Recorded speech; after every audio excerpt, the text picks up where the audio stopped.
I'm happy to say that the No King protests that took place across the United States on yesterday was a success. Mm-hmm.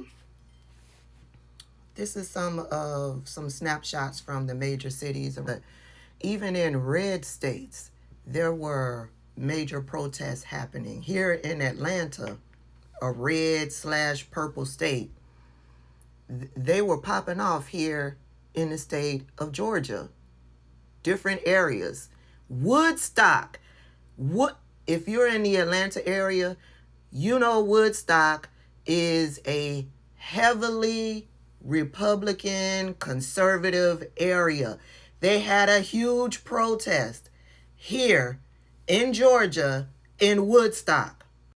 No major uproars happening. There was some troubled spots. And why were those spots troubled? Because MAGA nuts, Proud Boys, tried to infiltrate those areas to cause trouble, to antagonize protesters. It didn't work. It didn't work. But here, while all of this was going on, I wanted to see what was happening on the other side.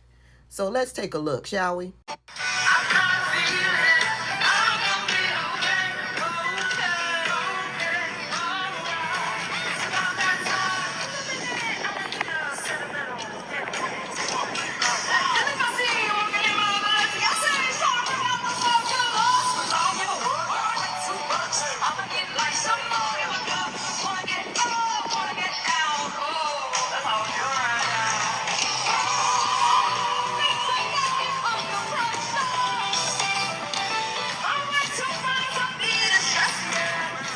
Now, the word on the curb is that Donald Trump and his administration were expecting over 200,000 people to be in attendance in that area and at his birthday parade. I don't know. Y'all can fact check me, but yeah, that don't look like over 200,000 people. Meanwhile, this is what Donald Trump and his immediate crew were looking like and what they were doing at a parade. In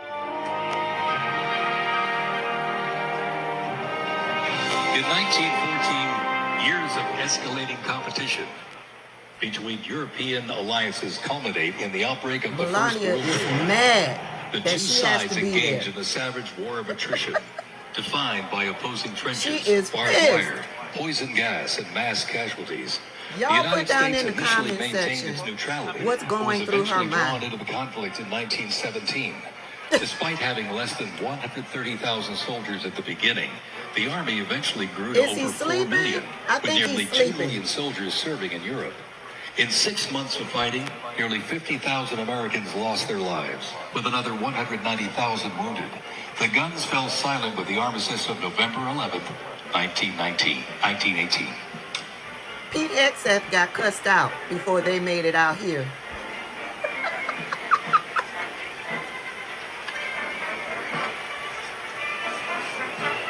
He is sleeping.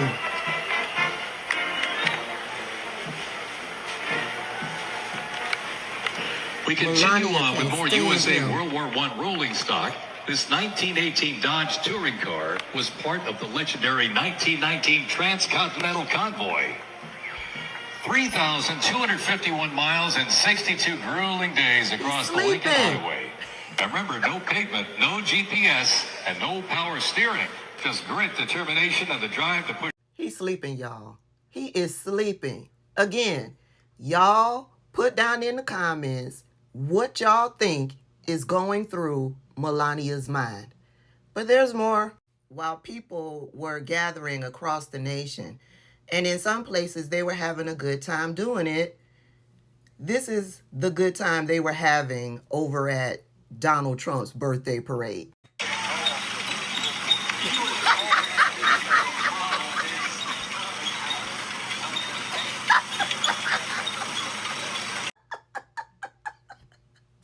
Where they get them tanks from? They pulled those tanks out from the decommissioned area, the tanks where they're either going to donate them to other countries or they're going to destroy them. That's where they pulled them tanks from. That squeak was loud. And why was it so loud? Because there was no cheering. There was no joy. There was no excitement happening at that birthday parade. And then later on, after the parade is over, after the protests are over, Fox News is trying to hype up the base, is trying to spin a narrative about how there was so much excitement about Donald Trump's birthday parade. And this is how it went. With us now is former Defense Intel Agency officer Rebecca Koffler. Rebecca, what are your thoughts tonight on the incredible symbolism and the messaging that we saw here tonight from the Commander-in-Chief on the Army's 250th birthday? I am so excited, Emily and Lucas Tomlinson. Everybody, like, this is incredible. Finally, the United States is back. I want to really thank all of our Army, Navy, and Air Force officers who have been sacrificing their lives. Literally, their families have been contributing to the mission. Most of the time, for the past quarter of a century, because of the mismanagement of the administrative states, they've been fighting these foreign wars. But with our new in chief, Donald J. Trump, they're prioritizing America first. And I want to thank these officers for all of these sacrifices and all of the hardships that their families have been doing. Lawrence Jones, you are doing, you're nothing, man. Like, you guys are incredible. Lucas, thank you. I want to thank Thank you so much, Rebecca. Thank you, and thank you for your service, too. Well, our final thoughts on this historic and patriotic celebration when we return. Can't wait. Baby, Rebecca was lit. Rebecca was lit. Now, put in the comment section that, tell me, was Rebecca lit on the booger sugar or on the truth serum? Listen.